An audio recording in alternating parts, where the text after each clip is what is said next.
یہ بنی اسرائیل میں ایک جریج نام کے شخص بھی تھے جو نماز پڑھ رہے تھے. بعض نے لکھا ہے نفل نماز تھی. اماں نے پکارا تو آئے نہیں, تو ماں کے منہ سے نکل گیا تو اتنی دیر تک مرے گا نہیں جب تک کسی بے حیا عورت کا منہ نہ دیکھ لے. تو وہ عبادت گزار تھے, لیکن لوگوں نے ان کی عبادت, ریاضت, پرہیزگاری کو نہیں دیکھا. بس ایک عورت کو بھیج کے الزام لگوا دیا. وہ عورت آیا جایا کرتی تھی, اب آ جاتی ہیں عورتیں, مسئلہ پوچھنے کی نیت سے بھی آ جاتی ہیں. ماحول میں کچھ جگہ ایسی بھی ہیں جہاں عورتیں دم کرانے کے بہانے آ جاتی ہیں. وہ خاتون آتی جاتی تھی اس خانقاہ پہ, آستانے پہ, یہ بخاری میں موجود ہے. پھر اس نے کہا میری گود میں جو بچہ ہے یہ انہی کا ہے. مجھے بتائیں کیسے بندہ وضاحت دے.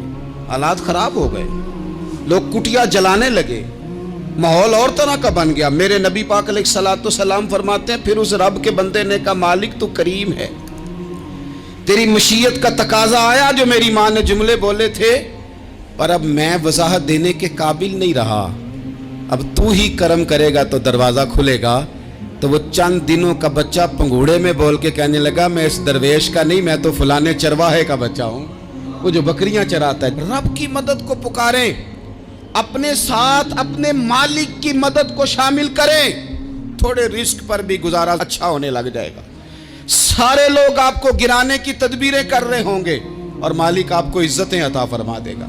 اس کی بارگاہ سے حکمت کا تقاضا اور ہو جائے گا.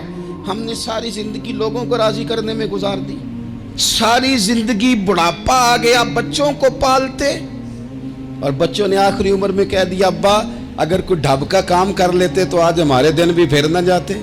ساری زندگی گزار دی بہن بھائیوں کو راضی کرنے میں, ساری زندگی گزار دی ذمہ داریاں اٹھانے میں. ان کو 99 دفعہ دیا, ایک دفعہ نہیں دیا تو انہوں نے کہہ دیا تو نے تو کبھی دیا ہی نہیں, تو تھا ہی نہیں. ساری زندگی محلے داروں, علاقے والوں کو راضی کرنے میں گزار دی. اور میں نے ایسے لوگ بھی دیکھے دین کے لیے وقت گزارا, لیکن جب بڑھاپے میں دانت کام نہ کرتے تھے تو وقت کے مفتیوں کو بھی مسجدوں کی کمیٹیوں نے کہہ دیا اب آپ کی سمجھ نہیں آتی, ہم نے خطیب کو یور رکھنا ہے. میں کہتا ہوں کہ جتنے درد سے آپ امیر کو اپنی کہانی سناتے ہیں نا, اور جس طرح آپ کے آنسو بات کرنے سے پہلے گر جاتے ہیں کہ غریب ہیں, بچیاں ہیں, کاروبار نہیں, او میرے سنگیو, اس سے آدھے آنسو اپنے رب کی بارگاہ میں بکھیرو, اس کے حضور عرض گزار ہو جاؤ, اس سے طلب کرو. ایک وقت انسان پر زندگی میں ایسا آتا ہے کہ اسے یوں محسوس ہوتا ہے کہ میرا سایہ بھی ذرا سا پیچھے ہٹ گیا ہے. اسے یوں لگتا ہے کہ میں کسی سہارے پہ ہاتھ ڈالتا ہوں تو وہ بھاگ جاتا ہے مجھ سے. لیکن مالک کی بارگاہ ایسی عظیم بارگاہ ہے, رب رسول کے آستانے اتنے بڑے ہیں کہ آپ جب وہاں کشکول طلب دراز کرتے ہیں تو جھولی پھیلانے میں دیر لگتی ہے, ان کو بھرنے میں تو کوئی دیر نہیں لگتی. ہم نے اپنا سوچ کا قبلہ ہی دنیا کو بنا لیا ہے. یہ جو اللہ والوں کی مدد ہے یہ تو اللہ ہی کی مدد ہے, لیکن یہ جو سیٹھوں کی طرف توجہ کرنا, نوابوں کی طرف توجہ کرنا, دنیا داروں کی طرف توجہ کرنا اور اپنا مزاج اس طرح کا بنا لینا, یارو گردن کو جھکا دیتا ہے خیرات کا پتھر, جہاں میں مانگنے والوں کے سر کبھی اونچے نہیں ہوتے. اور اقبال کہتے ہیں غیرت ہے بڑی چیز جہانے تگ و دو میں, پہناتی ہے یہ فقر کو تاج سردارا. میں عرض کروں گا کہ اپنی آپ جب توجہ کا قبلہ اللہ رسول کو بنائیں گے تو رب فرماتے وَيَرْزُقْهُ مِنْ حَيْثُ لَا يَحْتَسِبُ, میں نہ تجھے وہاں سے رزق دوں گا جہاں سے کبھی تیرا گمان بھی نہیں گیا ہوگا. یہاں سے بھی مل سکتا ہے, تو نے سوچا بھی نہیں ہوگا. بخاری شریف میں حدیث ہے, حضرت جابر ابن عبداللہ فرماتے ہیں نبی پاک صلی اللہ علیہ وسلم نے 300 لوگوں کا ایک لشکر روانہ کیا کسی مہم کے لیے, کسی جہاد کے لیے. حضرت ابو عبیدہ بن جراح رضی اللہ تعالیٰ عنہ امیر لشکر تھے. فرماتے غربت اتنی زیادہ تھی, بھوک اتنی زیادہ تھی کہ ایک ایک کھجور دن میں ایک وقت کھانے کو ملتی تھی, اور کچھ دن ایسے آئے کہ اب کھجور بھی نہیں مل رہی. فرماتے اتنی زیادہ بھوک لگی مجاہدین کو 300 بندہ پتے کھا کے گزارا ہونے لگے. یہ بخاری میں موجود ہے. آپ فرماتے کہ دریا کے کنارے ہمارا پڑاؤ تھا, ٹھہراؤ تھا, جب بھوک سے نڈھال ہو گئے نا وَيَرْزُقْهُ مِنْ حَيْثُ لَا يَحْتَسِبُ، اللہ وہاں سے روزی دیتا ہے، گمان بھی نہیں ہوتا۔ فرماتے ہیں ایک مچھلی اللہ تعالیٰ نے دریا کے کنارے بھیجی، فرماتے ہیں وہ تھی تو مچھلی پر پہاڑ جتنی تھی۔ بخاری میں لفظ ہیں، حضرت جابر ابن عبداللہ رضی اللہ تعالیٰ عنہ فرماتے ہیں 300 آدمی 18 دن تک اس مچھلی کو کھاتے رہے، مچھلی ختم ہی نہیں ہوئی۔ مچھلیاں نہیں، مچھلی کہتے ہیں 18 دن 300 بندہ کھاتا رہا، مچھلی ختم ہی نہیں ہوئی۔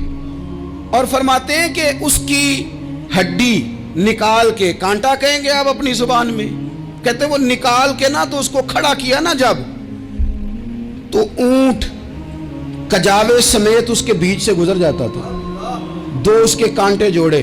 فرماتے ہیں وہ اس کا گوشت ہم کھاتے تھے اور اس کی چربی بطور تیل کے ہم جسموں پہ ملتے تھے، بیماروں کو اس سے سکون آتا تھا، تندرستی شفا ہوتی تھی۔ فرماتے ہیں ہم کھایا بھی ہم نے اور کچھ لے کے ہم مدینے بھی گئے، اور قربان جائیں نبی پاک نے بھی اس میں سے کھایا۔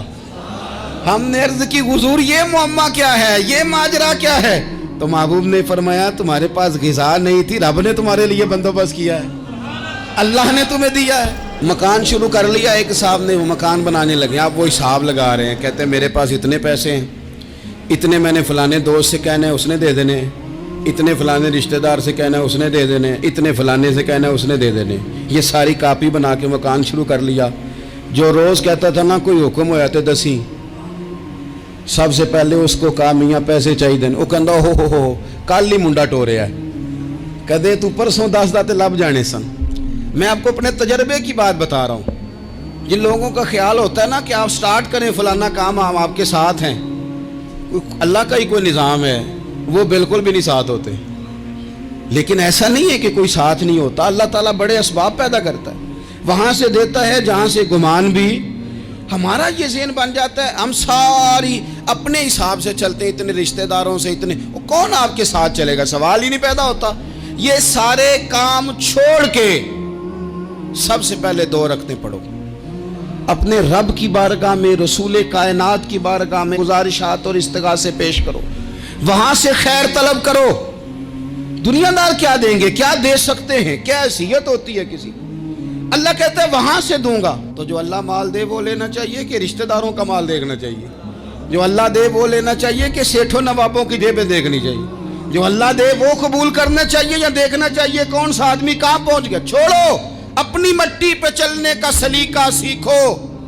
کسی کے سنگ مرمر پہ چلو گے تو پھسل جاؤ گے، پھسل جا۔ اس پر ایک اور بات عرض کر دوں، صحیح بخاری سے، مسلم سے ایک اور بات۔ کچھ چیزیں ایسی ہیں جن سے اللہ کی مدد آتی ہے، مدد ملتی ہے۔ ایک چیز ان میں سے ایسی ہے جس سے بہت مدد نازل ہوتی، وہ ہے کہ جب رب آپ کو دے نا تو پھر آپ بھی اس کے رستے میں دیں، پھر مدد آتی ہے، پھر اور آتا ہے۔ بخاری مسلم میں حدیث ہے، یہ زیادہ ہی توجہ طلب امر ہے، اس پر آپ غور کریں گے۔ حضرت ابو ہریرہ فرماتے ہیں کہ نبی پاک علیہ السلام نے فرمایا ایک شخص نے بادلوں کے اندر سے آواز سنی کہ فلاں آدمی کا کھیت اور باغ خشک ہو گیا ہے، وہاں برسو اور اس کے کھیت کو سیراب کرو۔ وہ بڑا حیران ہوا کہ بادل سے آواز آ رہی۔ پھر اس نے دیکھا کہ ایک پہاڑی پر بارش ہوئی، وہ بادل وہاں برسا، پھر نالیوں سے ہوتا ہوا پانی ایک طرف چلا۔ تو جس نے آواز سنی تھی، حضور بیان کر رہے ہیں، وہ بھی پیچھے پیچھے چلا کہ پانی کدھر جا رہا ہے۔ اس نے جا کے دیکھا کہ ایک مقام پہ ایک باغ کو وہ پانی لگ رہا ہے اور ایک آدمی وہ پانی لگا رہا ہے۔ اس نے اس سے پوچھا تیرا نام کیا ہے؟ اس نے کہا کیوں؟ کہنے لگا بتا نا۔ اس نے نام بتایا تو کہنے لگا یہی تو وہ نام ہے جو میں نے بادلوں کے اندر سے سنا ہے کہ فلاں کے کھیت کو پانی دے دو۔ اس نے کہا یار تو کیا عمل کرتا ہے کہ اسپیشل تیرے لیے بارش برسے؟ یہ بخاری پڑھ رہا ہوں، سیاستہ سے حدیث عرض کر رہا ہوں۔ اس سے پوچھا تو کیا کام کرتا ہے کہ جناب اللہ تبارک و تعالیٰ کا حکم کرم آیا کہ خاص تیرے لیے پانی برسے اور تیرے کھیت کو سیراب کرے؟ تو اس نے کہا چھوٹا ذمہ دار ہوں، پر جب فصل اگتی ہے تو 3 حصے کرتا ہوں، ایک حصہ اپنے بال بچوں پہ، بہن بھائیوں پہ خرچ کرتا ہوں، ایک حصہ پورا، اور ایک حصہ دوبارہ کاشتکاری پہ لگاتا ہوں، اور تیسرا حصہ خالص میں نے مسکینوں، یتیموں اور غریبوں کے لیے رکھا ہوا ہے۔ وہ جو تیسرا حصہ، اللہ کرے آپ سمجھیں، وہ رب کے بندوں پہ تیسرا حصہ خرچ کرتا ہے نا، تو کریم مالک نے فرمایا جہاں سے غریب کا حصہ جاتا ہے وہ کھیت خشک نہیں رہنا چاہیے، وہ جہاں سے مسکین روٹی کھاتے ہیں وہ خشک نہ رہے، جہاں سے یتیموں کو کچھ آتا ہے کہیں اس کی فصل رہ نہ جائے۔ میں اور آپ بھی اگر اپنے مال میں مسکینوں، یتیموں، غریبوں کے حصے رکھ لیں گے تو فصلیں خشک نہیں رہیں گی، ان کے اندر تازگی آئے گی، نور آئے گا، کرم آئے گا، خاص کر خدا کی رحمت برسے گی۔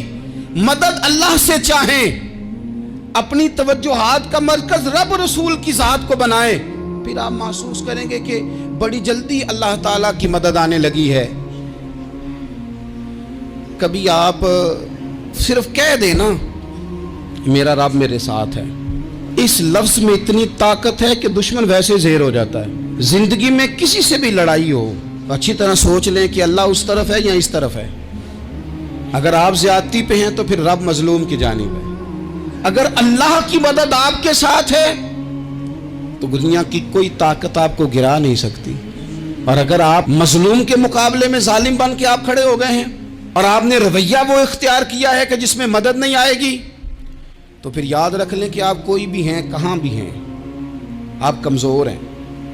طاقتور تھے ابتدائے اسلام میں، ظاہری طاقت تھی کفار مکہ کے پاس، وہ ڈنڈوں سے مارتے تھے غریبوں کو، ان کے ہاتھوں میں ڈنڈے تھے، پر خدائی طاقت ان مظلوموں کے ساتھ تھی۔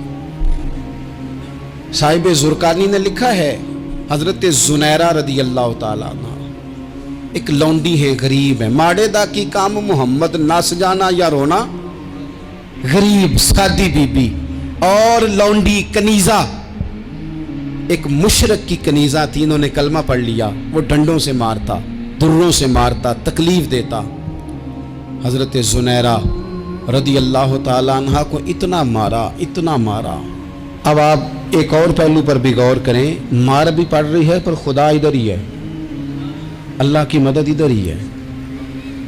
رب کہتا ہے کہ پہلے تو صبر کرنا، ان اللہ مع الصابرین، تو صبر کرے گا تو پھر رب کی معیت ملے گی، ذرا ٹھہرنا، تو تھوڑا ڈٹنا۔ ان الذین قالوا ربنا اللہ ثم استقاموا تتنزل علیہم الملائکہ، تو کہے اللہ میرا رب ہے، پھر تو پہلے ڈٹ، پہلے تو نے ڈٹنا ہے۔ ثم استقاموا، جو ڈٹ گیا، تتنزل علیہم الملائکہ، ڈٹنے والے کے لیے مدد آتی، پہلے تھوڑا ٹھہرنا پڑتا ہے، پہلے تھوڑا صبر کرنا پڑتا ہے، حوصلہ کرنا پڑتا، اس کے بعد مدد آتی۔ مار پڑ رہی ہے، مارا جا رہا ہے حضرت زنیرہ کو، ان کا مالک جو ہے ظاہری آقا وہ مار رہا ہے، یہ کنیزہ ہے، اتنا مارا اتنا مارا، ان کی بینائی چلی گئی، نظر آنا بند ہو گیا۔ ابو جہل آیا اور کہنے لگا زنیرہ دیکھا نا ہمارے بت تیری آنکھیں لے گئے، معاذ اللہ، لات و منات ہمارے بتوں نے تجھے اندھا کر دیا۔ اب ایسا نہیں ہے کہ بی بی روتی جا رہی ہے، روتی جا رہی ہے، مایوسی مایوسی، معاذ اللہ، پریشانی، غریبی بڑی ہے، پوچھنے والا کوئی نہیں، یہ باتیں نہیں۔ کیا جملے ہیں خاتون کے، کیا لفظ ہیں۔ ابو جہل نے طنزیہ کہا، معاذ اللہ، کہنے لگا دیکھا نا ہمارے بتوں نے تجھے اندھا کر دیا۔ تو جناب زنیرہ آنکھوں کی بینائی گئی ہے، رات کو گئی ہے، دکھ ابھی تازہ ہے، لیکن اللہ پہ جو توکل ہے، اپنے مالک سے جو رشتہ ہے وہ اتنا مضبوط ہے، اتنا طاقتور ہے، اس میں اتنی گہرائی ہے کہ حضرت زنیرہ بول کے نا اتنی قوت سے بولی، اتنی طاقت سے بولی کہ پورے کفر پر لرزہ طاری ہو گیا۔ فرمانے لگی تمہارے بتوں کی کیا اوقات ہے کہ وہ میری بینائی لے جائیں، یہ میری رب کی حکمت کا تقاضا ہے۔ جب تک اس نے چاہا زنیرہ دیکھتی رہی، اور جب اس نے چاہا زنیرہ کی آنکھوں کی بینائی چلی گئی، اور اگر وہ چاہے گا نا تو بینائی واپس بھی کر دے گا۔ اگر ہو ذوق یقین پیدا تو کٹ جاتی ہیں زنجیریں، اگر وہ چاہے گا تو بینائی آ بھی جائے گی۔ حضرت زنیرہ نے رات کو یہ لفظ کہے، ابو جہل اور سارے کفار ڈر کے سن کے چلے گئے، آپ اطمینان سے آ کے بستر پہ سوئی۔ جب سویرے اٹھی تو اللہ نے آنکھوں کی روشنی واپس کر دی تھی۔